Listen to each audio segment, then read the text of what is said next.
Hey there, it's Carly with another episode of the Expat Focus podcast. When American Samaki Dorsey Schneider moved to France permanently 5 years ago, the last thing the 44-year-old expected was to need to take a driving test.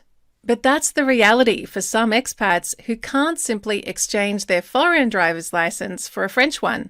Keep listening to find out why this is the case, what the testing process is like in France, some of the costs involved, and some road rules that may be a little different to what you're used to. How a foreigner gets a driver's license in France depends a lot on where they're from. So, Samaki, where are you from? So I'm from California, Oakland, California, in the United States.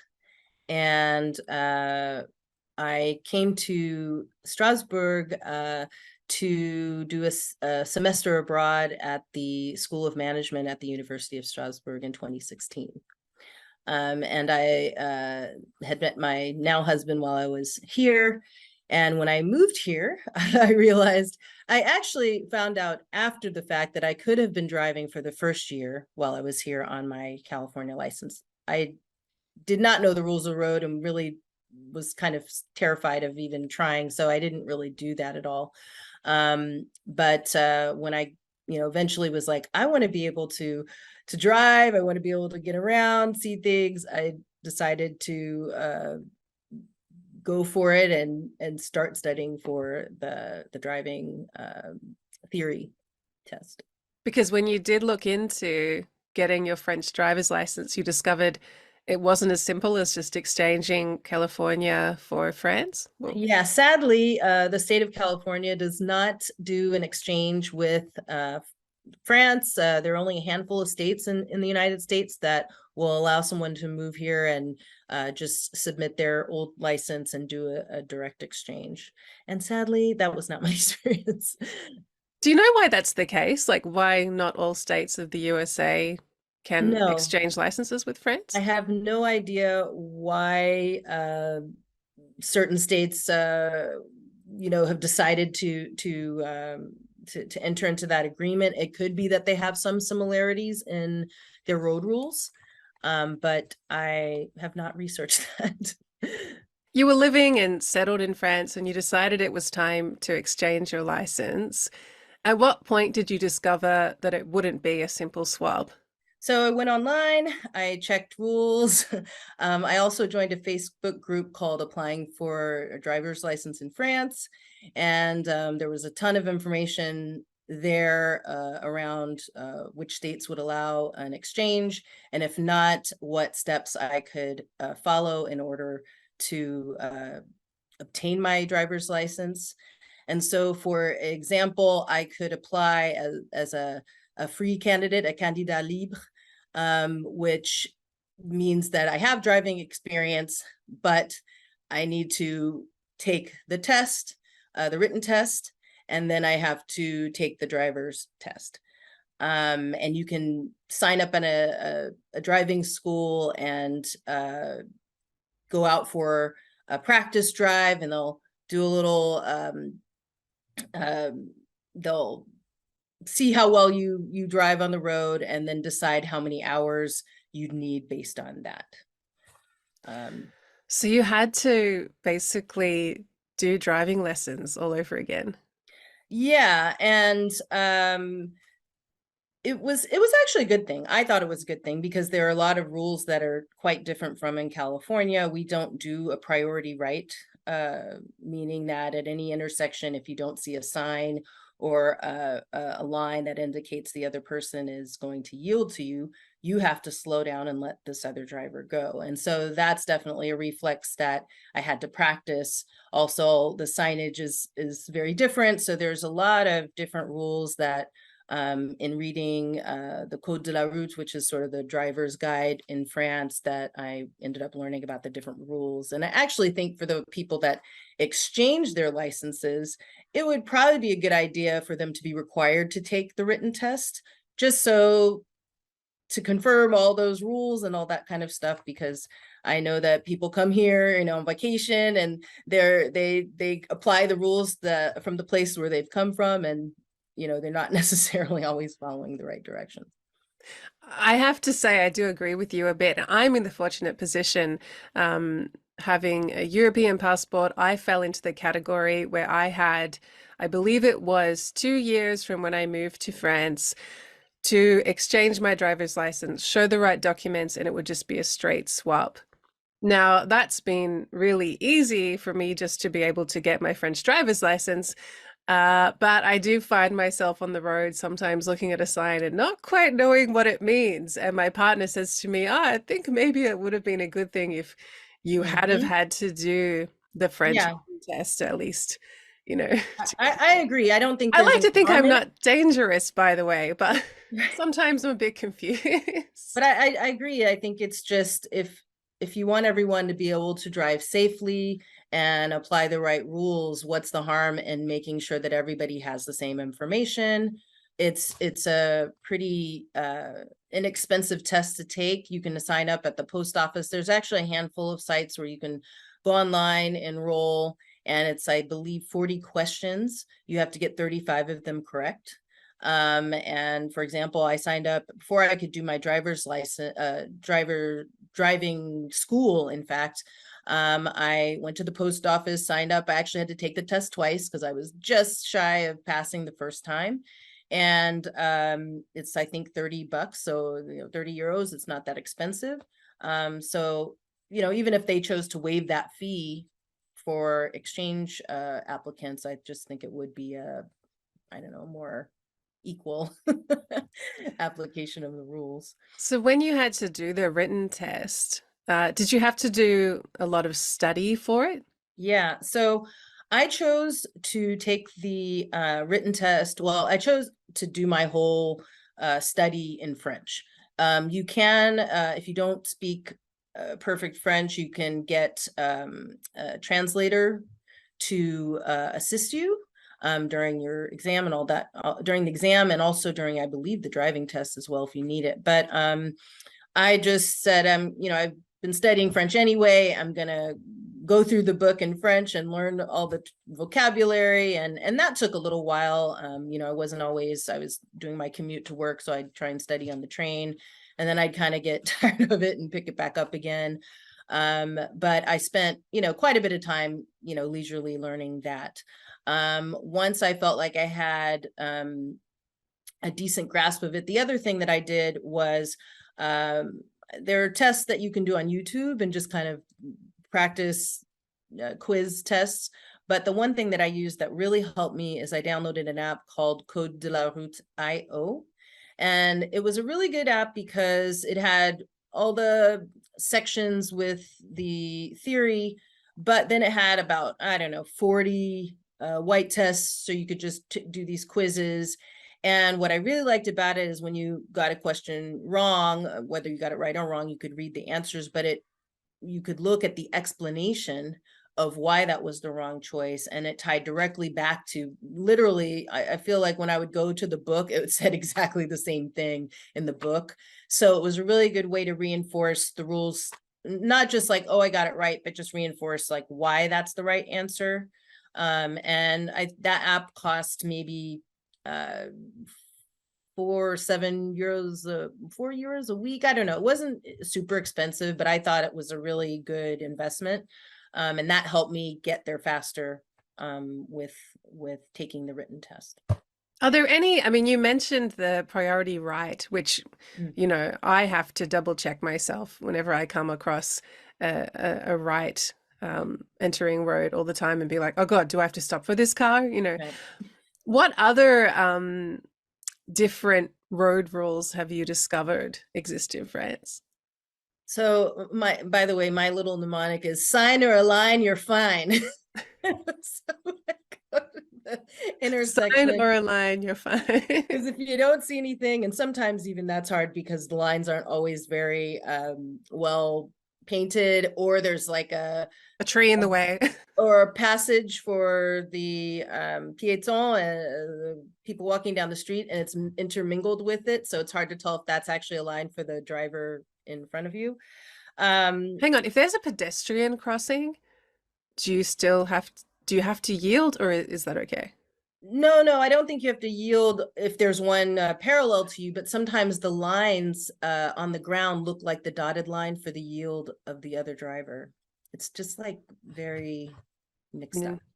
They're faded, sometimes you just can't tell what you're seeing when you're looking. But in any event, you should probably just slow down. I think that's probably the point of the rule, isn't it? To make drivers more aware of who might be coming from the side of the. Exactly. As far as other rules, for me, living in the Strasbourg area and in Schiltigheim, I wouldn't say this is a rule that's difficult, but the speed limit changes all the time is can be really stressful, because I feel like you'll be rolling along and 1 minute it's 50, then it's 40, then it's 30, then it's 40. It's constantly changing, even within a stretch of a couple of blocks. It can change several times, and I just find it's very disruptive to driving. I feel like if you're driving safely, as one should be, you're not going to be going crazy fast to begin with. But I find that there are many zones that are quite reduced in speed, and you just have to be, I don't know, hyper. In addition to looking for all these priority rights, you're constantly surveying your speed, and I feel like it's somewhat of a distraction because you're trying to do like 5 things at one time.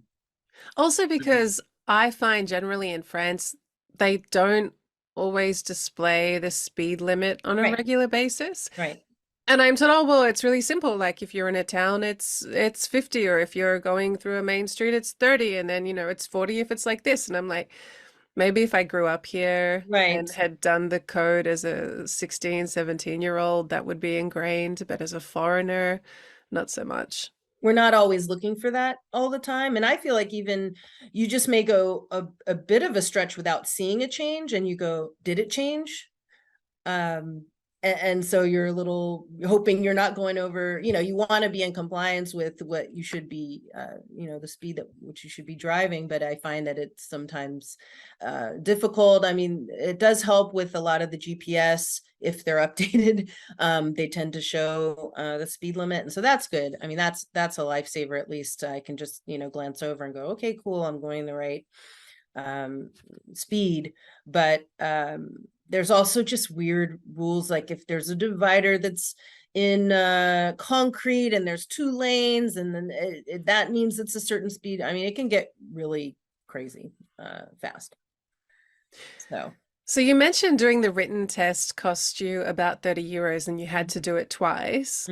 Was there any minimum wait time between doing the written test, or could you reapply and do it like the very next day?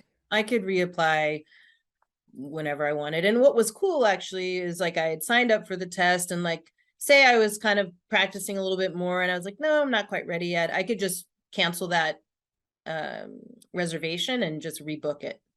So that was really nice. It was super flexible. I could cancel it all together, or I could just roll it, if I wanted to do it a month later or 2 weeks later. It was pretty easy. So once you had that piece of paper saying you passed the written test, were you then free to just go ahead and book in your practical, your driving test with the assessor? Yeah, so no.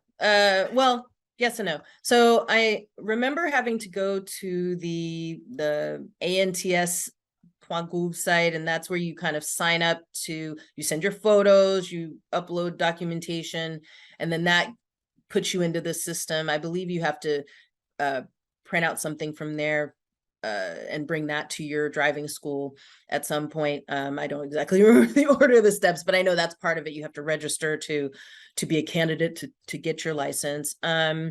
So you can shop around, find whichever school you like, find out what their fees are, so on and so forth. And then you have your written test with you, and you can sign up with them. You do your drive around and see how you're doing. Now, I know that, for example, some driving schools, maybe you don't already have to have the written test completed, but maybe in my situation, since I was a free candidate, I needed to have that completed. And once we did our drive around, they said, okay, you need about 4 or 5 hours. And it's usually around 40 to $50 per hour for your lessons. And you start booking those out with your instructor. And they usually take you around the area of the driving, where the driving test will be. So, you're going on the freeway, you're driving a lot of side streets, and it's usually within the zone of where you're going to be doing your test anyway, which is helpful. So you're not, panicked about where you might be driving. And because I was doing this in 2020, there was some pauses with COVID lockdowns and things like that. So in the fall, I ended up having to do maybe 1 or 2 extra lessons because some time had passed, which was So fine. you have to do your driving lessons in a specific time frame before your test. No, you can just book them out. And I was also thinking to be aware of times when it's extra busy. So when a lot of the youngsters are getting their licenses, sometimes in the summertime, it can get a little more busy to be booking in your. So you just took extra lessons to be ready. Yeah, I think Okay. the person was like, well, maybe we do 1 or 2 more and we can. Can get another 50 or 100 I know. euros from you. I felt shook out. I have to say, like, were you pleased when you did your first assessment and they said, oh, you only need about 5 or Yeah. 6 hours? Like, what's the minimum normally to? 20 is Okay. the normal for a regular person just taking it out the gate who's never driven. It's 20 hours. So Okay. it's pretty expensive. It's, $1,000. And so when you decided you were ready to do the test, was it just a matter of finding an available date? Yeah, you work with you arrive at the driving school. There's a little bus stop and everybody's waiting there who's planning to take the test that day. Your instructor rides in the car with you as well. And they go the what is it, the proctor is there, and you get in the car, you go do drive around with them, and then they drop you off, and then you're kind of like, I hope I did okay. Da, da, da, da, da. And When then I did my test in Australia, they had a clipboard and they were like taking notes while I yeah, was they do take driving. Was it notes. like that too? Yeah, and at the end, when you get your when you get the results, it has the grading sections, and in the Code de la Route book, it shows what they're grading you on. And so you do get your results and how many points at the end, and so where you did well and where you maybe could improve. And so if you don't pass, you can also see like what you need to work on. Was there any moment during your test where you were like, oh, I messed that up? I felt like there's 2 things that would come up even in my driving lessons is they're like, go faster. They want you to be like at 50, and I was always like, well, It's the limit, not the yeah. So not that mandatory. was interesting. And then Yeah. I misunderstood. She was asking me to go a certain direction, and it might have been the whole droite to droite thing, where I was like, over there. Are you sure over there? Yes, over there. And she was just kind of testy. So I was like, oh, did I mess that up or Because not? droite means right and tout droit means straight ahead. Exactly. Yeah. So, there was 1 or 2 moments where she was a bit, the tone in her voice made it sound like she was a little angry with me. So I couldn't tell if I just totally messed it up, or if it was okay. But in the end, it was fine. I passed my test. And then something else that was interesting was after I was like, submitting all my paperwork to the ANTS site. The woman I got a letter saying, oh, you need to go for a health, go to a doctor that's like one of our approved doctors on our list and do a health check. And I was like, what? So I had to go and whatever. They'd ask me questions, whatever. Basically, they get you to do a physical to make Yeah, sure you're okay to drive. didn't make any sense. I don't know if it was randomized or my age. I don't know. So had to do one last little hoop before I could get my actual permit. And then once you do get your permit, you're considered a young driver for 3 years. And so you have to put a magnet that says A on the back of your car. And this also signifies that there are certain speed limit restrictions for you. So if everyone else can go 90, I think you go 80. There's weird little things, which I think is strange because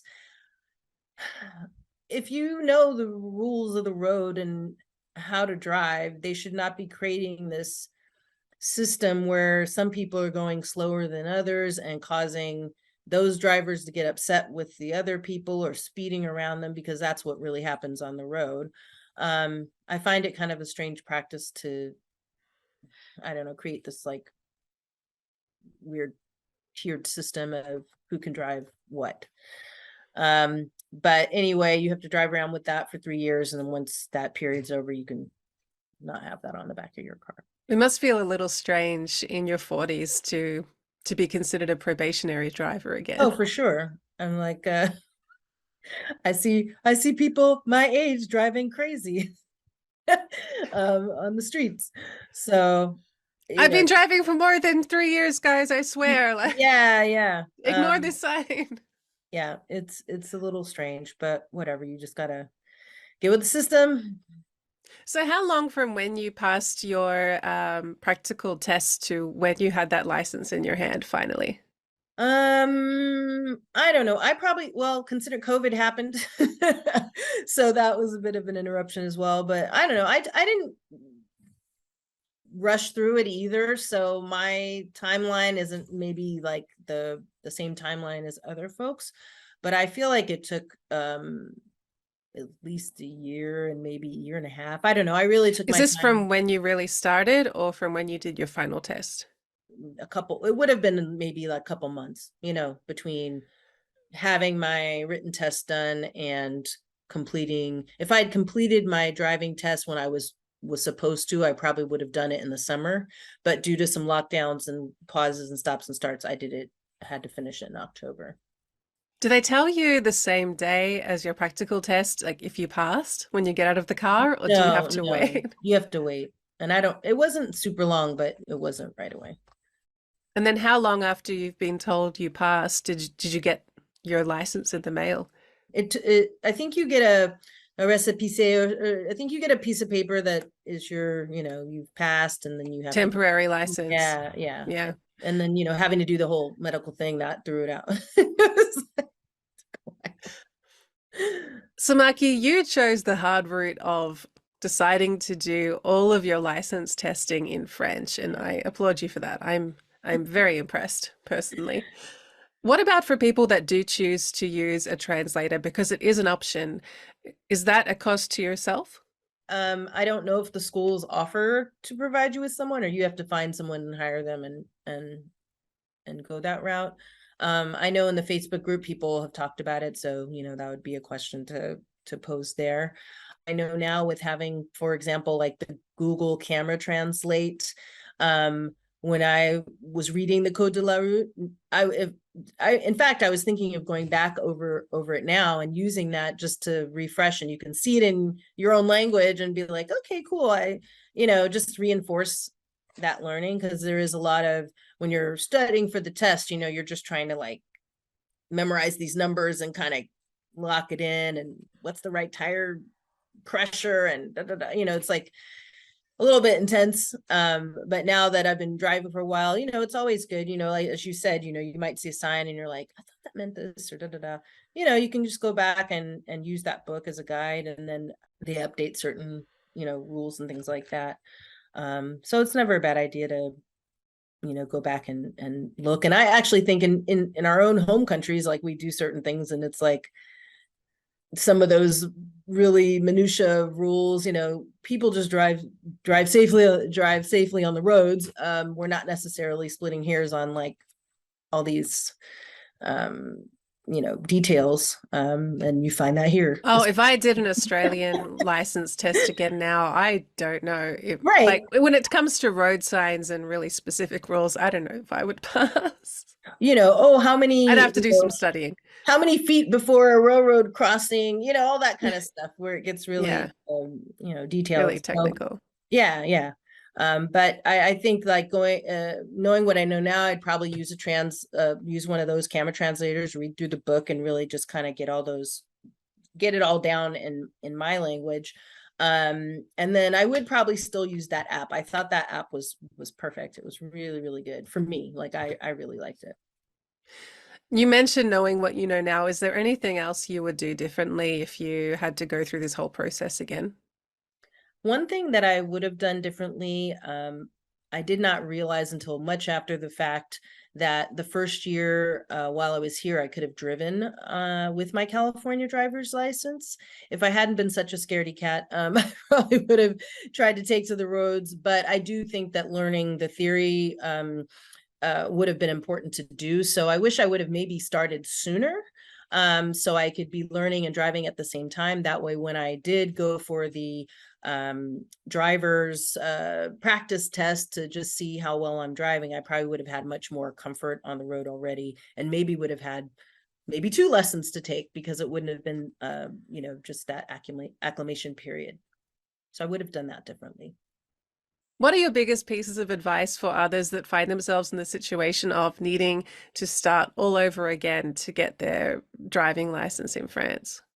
Just do it. If I feel like the sooner you start, the reason why I did it is I was used to, even though I didn't really have a car in California, I also did car sharing there. I had relatives with a car if I wanted to borrow somebody's car. I just like having the freedom to drive. I love driving, actually, but I wanted to have the freedom if I want to go shopping and pick up something, or if I have to move, for example. Like, that was kind of a challenge, because I couldn't rent a moving truck. I had to have 2 years in France. I had to have 2 years of driving experience in order to rent a moving van. And so I was like, oh, if I had known that, I wish I would have done it sooner, because I was only a year and some change in when I did one of my moves. And so there are all these little things that are kind of, blocking your freedom to go out and explore and see the country. And so for me, that was my big push to get my license and to be able to do what I want to do. And I like traveling, I like moving around. So for those of you people who feel that's something you want to do, but I gotta do this, just do it. The sooner you do it, the sooner you'll have your license, and the sooner you'll be able to go out and do those things you enjoy doing. And there are cars, I believe, that you can drive without a license. They look a little bit, I think, like those smart cars, those little. Oh, those tiny little cars, You can't go on the clown freeway. cars. I don't think you go on the auto route with them, but you can kind of get around with them. So, I mean, there are, where there's a will, there's a way. I But don't know if I'm game to drive one of those, really. but they're good for, if you want to just get around, or If you're really in a bind. yeah. But my advice would be just to do it, and seek out the resources that are there. There's the Facebook group who are there to help you and answer your questions. And, a lot of the Facebook support groups for expats are great, and people are happy to share their knowledge and help other people, succeed. So that would be my advice. Samaki, thanks so much for sharing your story of getting a driver's license in France. Thanks for having me. That's it for today. If you've taken a driving test in a foreign country and have some advice to offer, let us know in the comments of our YouTube channel. Head to expatfocus.com for loads of useful guides and articles covering all aspects of moving abroad easily. Remember to like and subscribe to never miss an episode of the show, and I'll catch you next time.